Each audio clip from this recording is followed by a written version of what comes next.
না হিজল না হিজল না হিজল না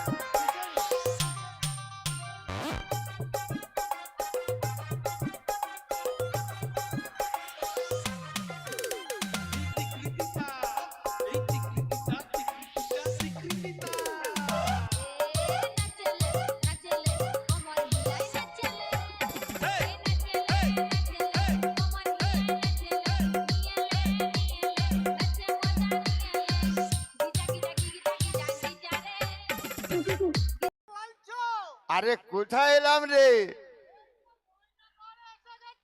তো বলি এখানে কি বাচ্চা কাচ্চা কারো হয়নি? হয়েছিল রাজবাড়িতে। আর একটু খোঁজ নিয়ে দেখ না আশেপাশে। আশেপাশে খোঁজ নিয়েছি, রাজবাড়িতে অনেকগুলো বাচ্চা। আরে রাজবাড়ির বাচ্চা হয়নি, এখন বন্ধ করতে বন্ধ করতে বলছি। আশেপাশে একটু খোঁজ নিয়ে দেখ কার বাড়ির বাচ্চা হয়েছে, না হলে হবে, না হলে হয়নি। যার সাথে তাদের সঙ্গে কথা বল, ঠিক আছে? আমরা আমাদের কাছে নিয়ে এলে তো হ্যাঁ, যাদের বাচ্চা হয়নি। সো হ্যালো বন্ধুরা, আবার একটা আমার নিউ ভিডিও তোমাদের স্বাগতম। তো আজকে চলে এলাম আবার ময়না রাজমঞ্চের কাছে। তো আজকে প্রোগ্রাম হচ্ছে মেজে দিদি। তো চলো বন্ধুরা, আর বকবো না ভাট, তাহলে আজকের ভিডিওটা শুরু করা যাক। তো মেজে দিদি প্রোগ্রামটা কেমন হচ্ছে তোমরা দেখতে থাকো। হ্যাঁ, তারও বাচ্চা হয়ে যাবে। আচ্ছা ঠিক আছে। ঠিক আছে, তো এসে যখন একটু নাচ গান হবে। হবে। হবে কি গো? হবে তো? নাচ গান হবে একটু? তাহলে হোক, সবাই যখন বলছে একটু হয়ে যাক নাকি। তা আসছে যখন দু পয়সা ইনকামও করতে হবে। ঠিক আছে বাবু, পয়সা রেডি রাখো, বাচ্চা হলে আমরা আবার চলে আসবো। মিউজিক।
তো বন্ধুরা আজকের ভিডিওটা আমি এখানে শেষ করছি। আবার কোনো নতুন ভিডিও নিয়ে তোমাদের সঙ্গে আমার দেখা হচ্ছে। দেখুন না বাই। ময়না মেলা সব প্রোগ্রাম পেতে তো আমার ইউটিউব চ্যানেলটাকে সাবস্ক্রাইব করে রেখো এবং আমার ফেসবুক চ্যানেলটাকে ফলো করে রেখো। চলো বন্ধুরা আবার নতুন ভিডিও তোমার সঙ্গে দেখা হচ্ছে। দেখুন না বাই, সবাই ভালো থেকো, সুস্থ থেকো, টাটা।